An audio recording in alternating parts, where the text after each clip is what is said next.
Salam aleykum. Bu yuxarıdakı cümlə, yəni təsdiq cümləsidir. Yəni bura yazıram 5 H2O 50 qramda bilmirəm nə qədərdir. 250-də 5 vurulsun 18-dir. Bu da həqiqətən bununla bu getdi ixtisara 5, bununla bu getdi. Həqiqətən 18 qram su var. Azalma çünki kristal hidratda suya aiddir. Yəni bu aydın məsələ. Yəni bu hissə bizə ehtiyac yoxdur.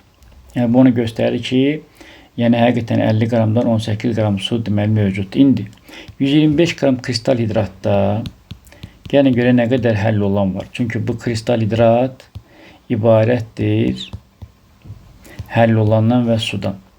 Və 250 qram da kristal hidrat, yəni MiSO4 5H2 və orada MiSO4 160'dır. Buradan biz hesablayırıq ki, 125 vurulsun 160 bölünsün 250, bu 80 qram eləyir. Deməli 125'in 80 qramı əgər həll olandırsa, onda yerdə qalan 45 qramı sudur. Bu su da o suyun üzərinə gəlir.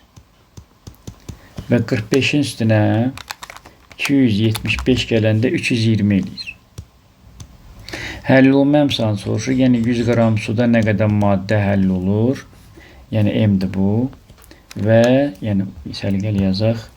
80 vurulsun 100 bölünsün 320, doğru cavab 25 eləyəcək.